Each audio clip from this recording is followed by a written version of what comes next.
Let's take a look at the lesson plan that we'll be using through this course.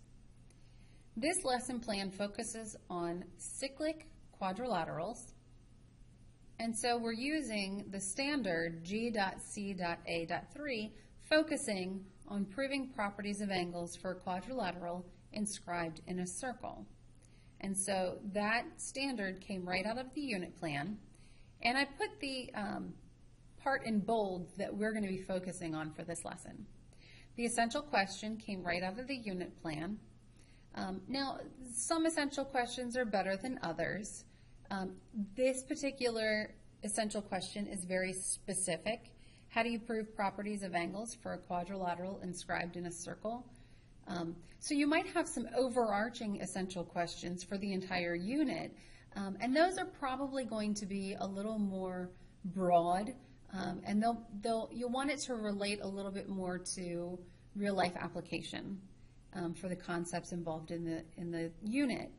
And then when you are at the lesson level, you can get a little more targeted with your essential questions. And then the next thing we have is the learning targets. And again, those come right out of the unit plan. And keep in mind that you might have learning targets in a lesson that might not be specifically written out in the unit plan, because these are living documents. And so as we notice that maybe some learning targets should be added, or essential knowledge, any of those things, we will add those to the unit plans and other curriculum documents. So please keep in mind that while a lot of work went into them, they are not perfect, and if you have suggestions or anything to be added, please just let me know and we can make that happen.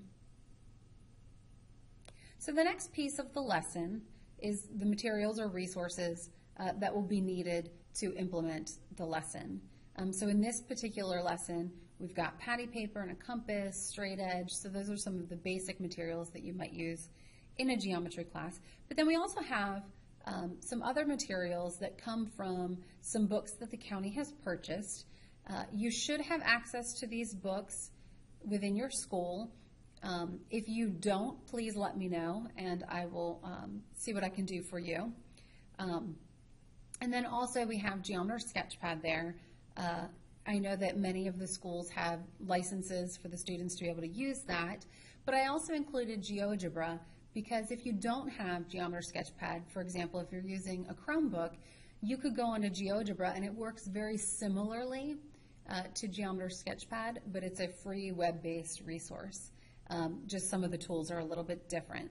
And then the final resource is something that was pulled off the web, so you can see that it's hyperlinked there, and then it tells you what pages to look at.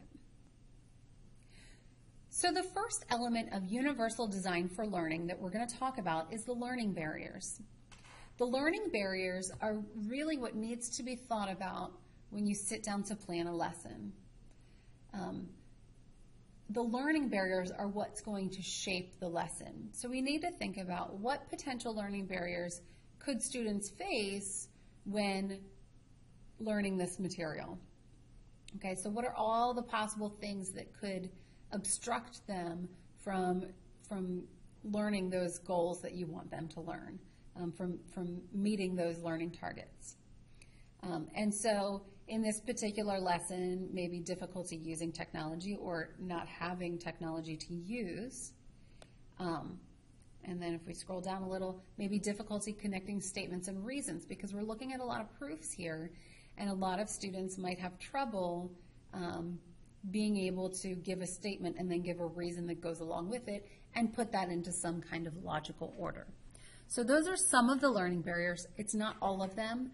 But those are just some of the learning barriers that students could face within this lesson. So as the lesson is being put together, those learning barriers are guiding how the lesson is going to play out.